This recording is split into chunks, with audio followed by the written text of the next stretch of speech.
एक शब्द आप सभी ने सुना होगा, world largest open air prison. मतलब कि एक ऐसा जेल जिसके पास कोई दीवार नहीं है, उसके आर पार कोई भी जा सकता है, यानी खुली हवा है वो। आपको एक मैप दिख रहा होगा, ये वाला एरिया गाजा पट्टी है। इसके एक तरफ इजराइल है, दूसरी तरफ समुद्र और एक तरफ इजिप्ट है। मतलब कि ये चारों तरफ से पैक है। यहाँ तक कि इसके खाने पीने से लेकर इसकी इलेक्ट्रिसिटी तक सब कुछ इजराइल ही कंट्रोल करता है, वही देता है। जिस जगह का पूरा कंट्रोल बाहरी हाथों में हो तो वो एक जेल ही होगा ना। आपको गाजा पट्टी तो समझ में आ गया, अब चलो इस युद्ध को समझते हैं। देखो 1947 में जब भारत आजाद हुआ था, इसके दो टुकड़े किए थे, एक भारत और एक पाकिस्तान। ये बंटवारा बहुत ही अजीब गरीब था, क्योंकि पाकिस्तान को भारत के दोनों तरफ ही जमीनें दी गई थी, यानी कि एक तरफ ही रख सकते थे, लेकिन बवासीर बनाना जरूरी था ना। अब ये बवासीर भगंदर न बन जाए, इसलिए हमने बांग्लादेश को पाकिस्तान से अलग करके एक नया देश बना दिया। अब यही हाल फिलिस्तीन का हुआ। अंग्रेजी शासन 1948 में यहाँ से जाने से पहले इसके 3 भाग करती है,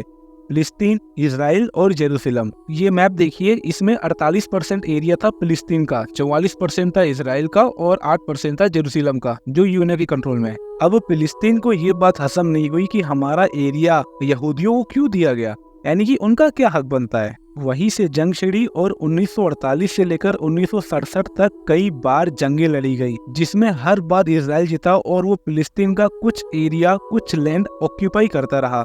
धीरे धीरे ऐसा हो गया कि बेचारा अपने ही देश में एक कंगूरा बनकर एकदम साइड में लटक गया, जिसके कारण कुछ ऐसा दिखता हुआ फिलिस्तीन कुछ ऐसा हो गया, यानी कि इसका नामो निशान ही खत्म हो गया। यही से जन्म हुआ था हमास का। हाँ, आप लोग कमेंट में हमास का पूरा नाम बताइए। अब इतनी जंगें हारने के बाद फिलिस्तीन कहता है कि भैया जो 1948 में हमारा बंटवारा हुआ था, हमें उतनी जमीन दे दो वापस, हम लोग शांत हो जाएंगे। अब कोई चीज आप इतना लड़ झगड़ के खून पसीना बहा के जीतोगे तो आप उसको वापस कर लोगे?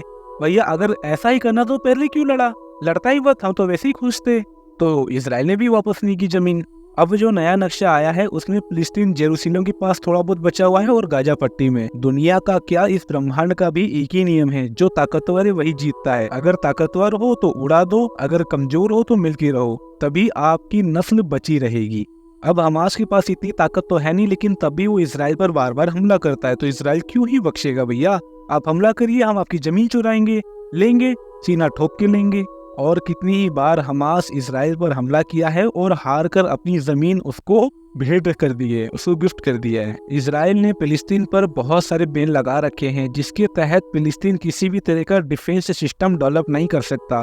डिफेंस या हथियार के नाम पर इनके पास बस पत्थर ही हैं, जिसको फेंक कर ये हमला कर सकते हैं, क्योंकि इजराइल इसको चारों तरफ से छेक रखा है। हाँ, बम पटाखे और हथियार सिर्फ हमास के पास हैं, वो भी इलीगल तरीके से इंपोर्ट करता है इजिप्ट के रास्ते, इराक और ईरान से। इजराइल से अपने वजूद को बचाने के लिए हमास ने हाल फिलहाल यानी कि 2023 में बहुत बड़े पैमाने पे हमला करना चालू कर दिया है। वो एक साथ ही कई हजार मिसाइल दाग रहा है इजराइल के ऊपर, जिसके कारण कई सिविलियंस की भी जान गई है। यार इन हमलों के अंदर जो ये आम जनता है ना, वो घुन की तरह पिसती है।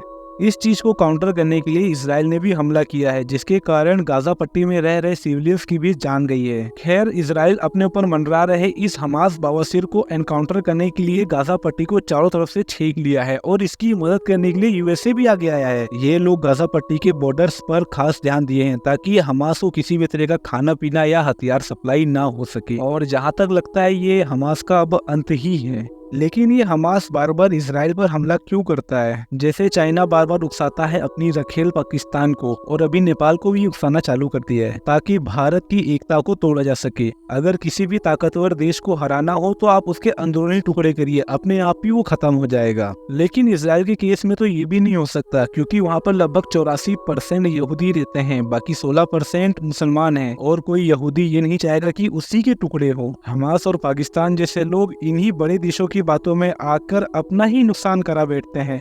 अब चाइना को ही ले लो यार, वो पाकिस्तान को अपना रखेल बना रखा है, अपनी इशारों पे नचा रहा है, और अपने ही देश में मुसलमानों पर इतना ज्यादा जुल्म करता है। यहाँ तक कि चीन में रहने वाले जो उइगर मुसलमान हैं, वहाँ की लड़कियों को वो लोग ऑनलाइन खरीद बेच करते हैं। यानी चाइना के लिए उस एरिया के लोग जस्ट अ प्रोडक्ट हैं, जिसको वो लोग यूज कर सकते हैं और उसको ऑनलाइन ऑर्डर करके मंगा सकते हैं होम डिलीवरी वाली सुविधा के साथ। लेकिन ये सब चीजें तो पाकिस्तान को दिखती ही नहीं है, और जब भी ये मुद्दा उठेगा वो तुरंत शांत हो जाता है। आखिर क्यों ही बाहरी ताकतों पे विश्वास करके अपनी अस्तित्व को दांव पे लगाया जा रहा है? सोचो यार, जब आपकी औकात ही नहीं है तो हम लोग क्यों लड़े उससे? दोस्ती करके रखे भैया।